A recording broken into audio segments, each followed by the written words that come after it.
प्रत्येक मनुष्य सफलता पाने के लिए कार्य करता है।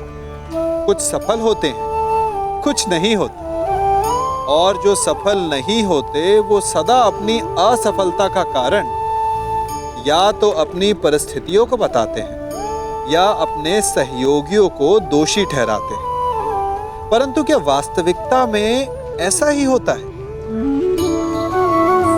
क्या कोई परिस्थिति या कोई व्यक्ति किसी की असफलता का कारण बन सकते हैं? उत्तर हां भी है और ना भी। कैसे? आप इस तितली को देख रहे हैं? आपने एक मक्खी को भी देखा हो। प्रकृति ने दोनों को समान गुण दिए हैं रस पान करने का। एक तितली फूलों पर जाकर उसका रस लेती और इस अवस्था में नए फूल खिलने की व्यवस्था भी करती है। और मक्खी घाव पर बैठती, घाव को सड़ाती है और रोग भी फैलाती। यदि इसमें किसी बात का अंतर है तो केवल सोच का। यदि आप उचित मार्ग चुनेंगे तो आपको सफलता मिलेगी, आप में उत्साह बढ़ेगा, और यदि आप अनुचित मार्ग चुनेंगे तो आपको असफलता मिलेगी, निराशा मिलेगी। अब उचित मार्ग चुनना है या अनुचित मार्ग, ये निर्णय तो आप पर निर्भर करता है। मैं सदा राधेकरण ही कहलाऊंगा।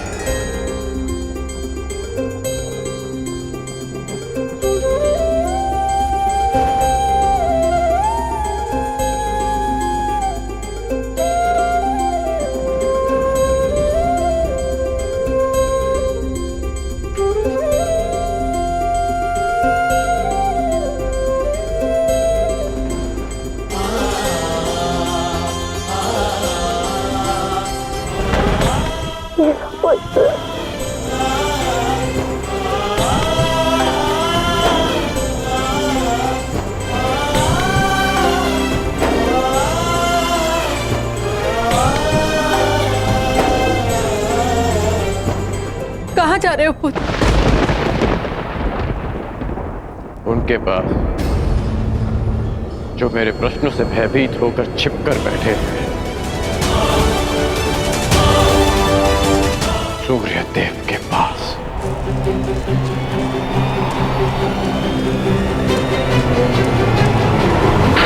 वेदों के आवरण से बाहर निकलिए सूर्यदेव। अब आप मुझसे और नहीं छिप सकते। मेरे समक्ष आइए सूर्यदेव। जीवन के आरंभ से हर प्रातः मैंने आपको तर्पण किया, उसके लिए बाहर आइए। मैंने सदा आपका सम्मान किया, उसके लिए बाहर आइए। आपके कारण जो मेरा अपमान हुआ, उसके लिए बाहर आइए। एक कवच कुंडल मुझे देकर भी मेरे मन को जो भेदा है आपने, उस पीड़ा के कारण बाहर आइए।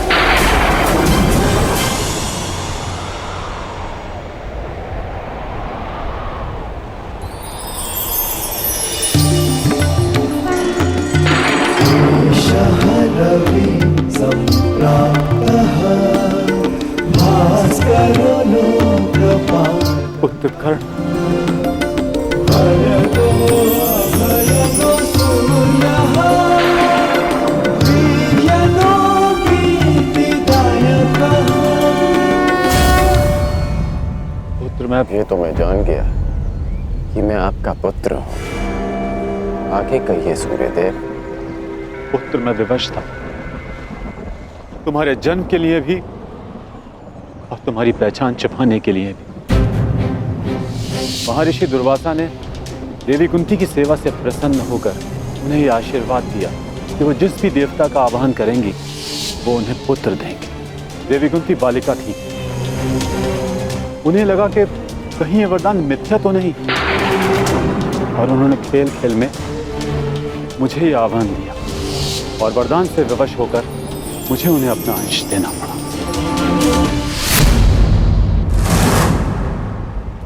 विवश थे आप? क्या आज विवश नहीं है? माता कुंती को मुझे अपनाने में समाज का भय था, परंतु आपको किस बात का भय था? आपने मुझे सत्य क्यों नहीं बताया? संसार भर को प्रकाश देने वाले ने अपने ही अंश को अंधकार में रखा। क्यों? जब संसार मुझे सूत पुत्र कहकर नीचा दिखाता रहा, तब आपकी दृष्टि क्यों नहीं झुकी? जब सब मुझसे मेरा अधिकार छीनते रहे, तब आपके अहंकार को ठेस क्यों नहीं पहुंची? क्यों तब तक आप मेरी प्रतीक्षा करते रहे, जब तक मुझे स्वयं ज्ञात नहीं हो गया कि मैं आपका पुत्र हूं? क्यों मुझसे सत्य को दूर रखा आपने? क्यों?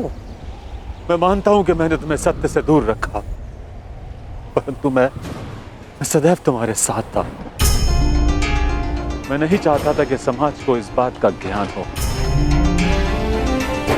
मैंने तुम्हें ये कवच और कुंडल इसलिए दिए ताकि तुम अपने हृदय को और भी अधिक बलशाली बना सको। तुम्हें समाज की कठोरता को सहने की शक्ति मिले। मुझे क्षमा कर दो। आपके अश्रु मुझे सांत्वना नहीं दे रहे, अपितु भान करा रहे हैं कि मैं आपके लिए केवल एक फूल के अतिरिक्त और कुछ नहीं था।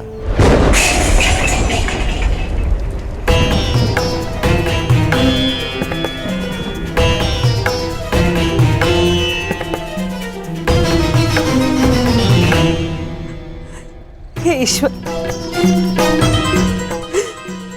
मेरे पुत्र की सहायता करना।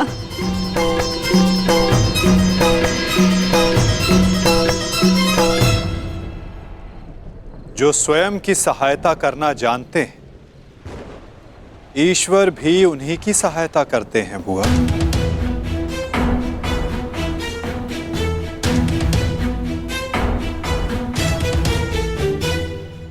मैं सदा आपकी पूजा करता रहा, आपको तर्पण देता रहा, और भविष्य में भी मैं ऐसा ही करूंगा। मैं सदा आपका सम्मान करूंगा, क्योंकि मेरे लिए आप सदैव सबसे शक्तिशाली रहे। मेरा मन मलिन है आज, परंतु मेरे मन में आपके प्रति कोई मैल नहीं। एक बार अपने मुख से आपके जाने का समय आ गया है। कल प्रातः आपको सबके जीवन को अंधकार से निकालना है। विश्राम कीजिए पिताश्री। कल्याण हो तुम्हारा। ऐसी अवस्था में भी तुमने अपने पिता को तृप्त किया। धन्य हो तुम दानवीर कर्ण।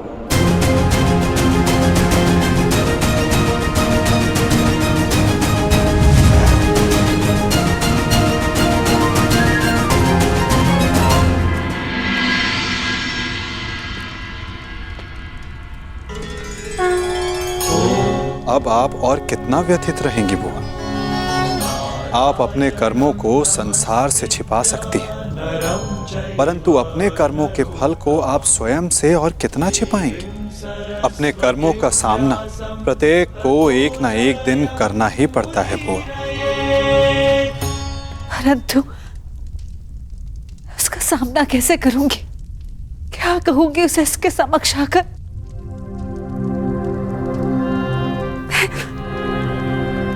मैं कैसे उसे समझाऊंगी कान्हा? क्या ये सब इतना सरल है? यदि सब कुछ इतना सरल होता तो जीवन जीवन नहीं होता बुआ। मनुष्य को अपने भय का, अपने अतीत का सामना करना ही पड़ता है, और ये भेंट जितनी शीघ्र हो, मन से बोझ उतनी ही शीघ्र उतर जाएगा बुआ। जाइए बुआ, समय आ गया है सत्य का सामना करने का। समय आ गया आपको आपके ज्येष्ठ पुत्र से मिलने का।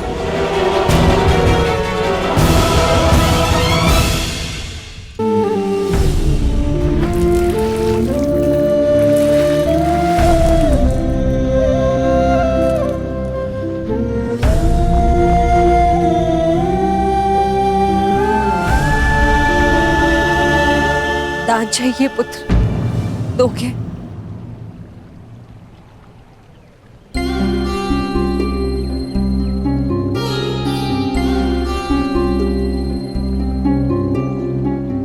सुना है प्रातःकाल सूर्य को अर्घ देते समय यदि तुमसे कोई कुछ भी मांगे तो तुम कभी मना नहीं करते, उसकी इच्छा पूरी करते हो। इसलिए मैं भी कुछ मांगने तुम्हारे समक्ष आई हूं कि इस दुर्भाग्यशाली माता को क्षमादान दे पाओगे पुत्र?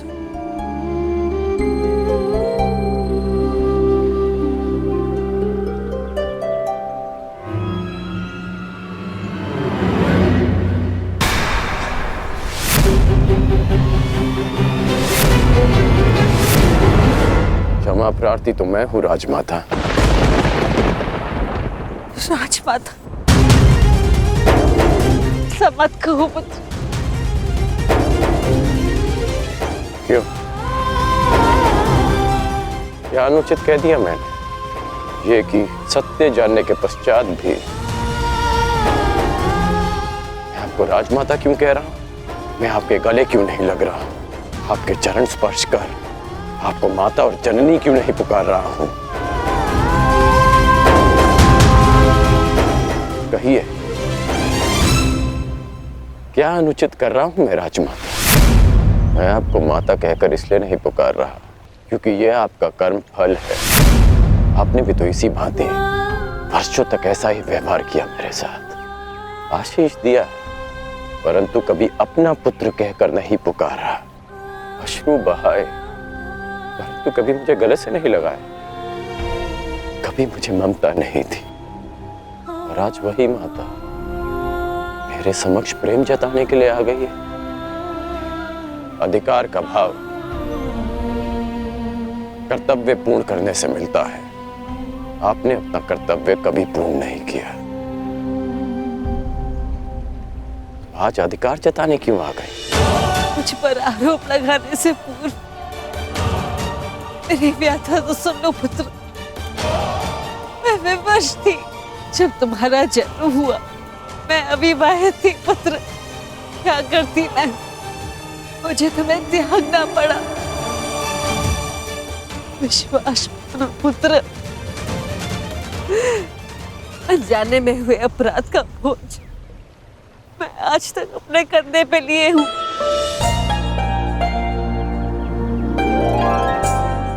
आपने अपनी व्यथा तो कह दी, परंतु मेरा क्या दोष था? एक बालक जिसने अपनी आंखें भी पूरी तरह नहीं खोली थी, उसके जीवन में आपने सदा के लिए अंधकार कर दिया। एक नवजात को गंगा माँ की भेंट चढ़ा दिया आपने। क्या आपने ये भी नहीं सोचा कि वो जीवित रहेगा या वो मर? कि यदि वो बच गया तो संसार उसे किस नाम से पुकारेगा? समाज उसे कितने ताने देगा कि उसका जीवन जीते जी नरक बन जाए?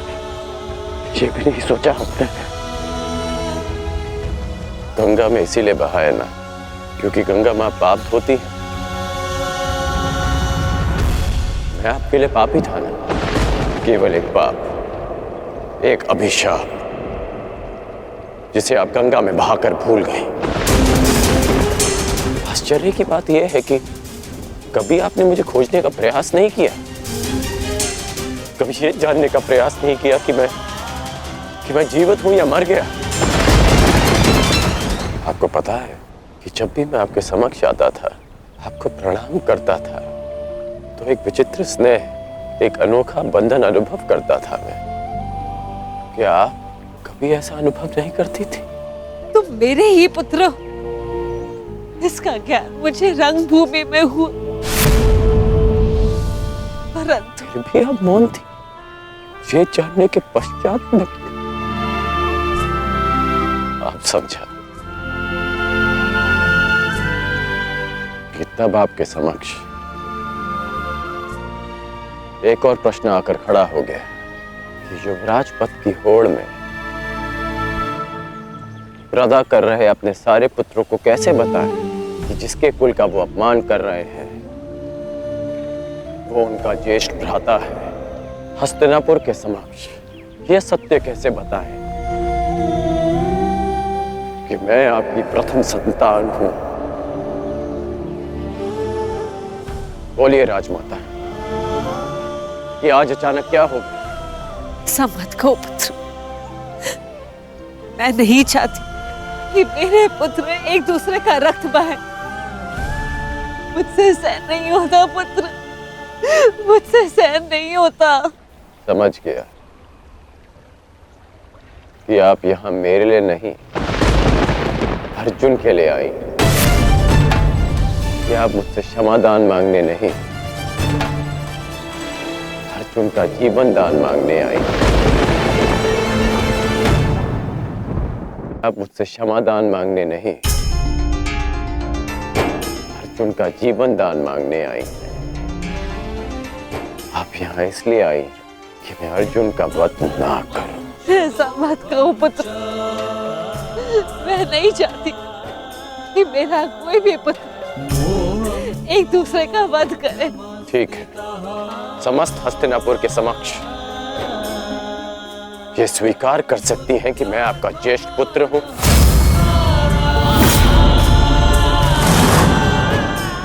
पता था मुझे कि कोई उत्तर नहीं मिलेगा।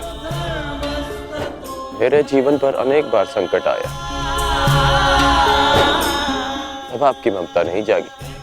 परंतु आज जब अर्जुन के जीवन पर संकट आया, तब आप अपनी लज्जा, अपना सम्मान सब भूलकर मेरे पास आ गए।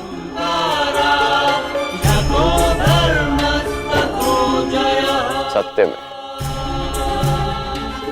अर्जुन बहुत भाग्यशाली है कि उसे आपकी ममता मिली। मैं भले ही अर्जुन को युद्ध के द्वंद्व में हरा दूं, परंतु आज उसने मुझे ममता के द्वंद्व में हरा दिया। तुम्हारी अपराधी नहीं हूं मैं।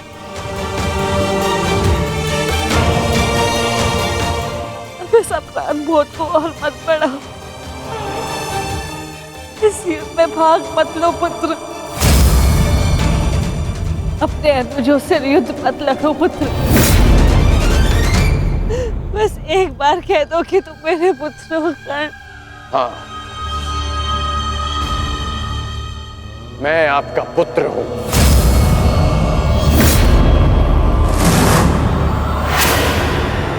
किंतु आप मेरी माता नहीं।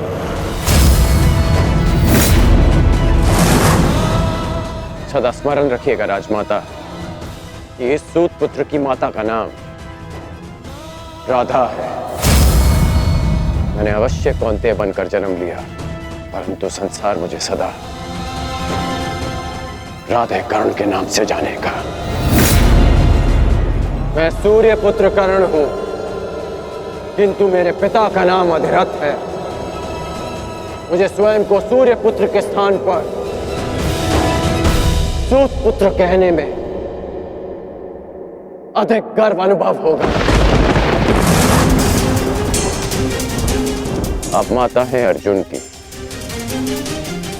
सभी पांडवों की, क्योंकि आपने उन्हें पाला पोसा बड़ा किया, प्रेम दिया। और आश्चर्य की बात तो यह है कि आप आज भी उन्हीं की माता बनकर इस सूत पुत्र राधे कर्ण के पास आई हैं, ये आश्वासन पाने कि आपके पुत्र सुरक्षित रहें। मेरे द्वार पर आए किसी भी याचक को रिक्त हाथ लौटने नहीं दे सकता मैं। राजमाता, मैं आपको रिक्त हाथ लौटने नहीं दूंगा। मैं वचन देता हूं कि इस महाभारत के पश्चात आपके 5 पुत्र जीवित रहेंगे, केवल 5। यदि अर्जुन ने मेरा वध किया तो भी, और मैंने अर्जुन का वध किया तो भी।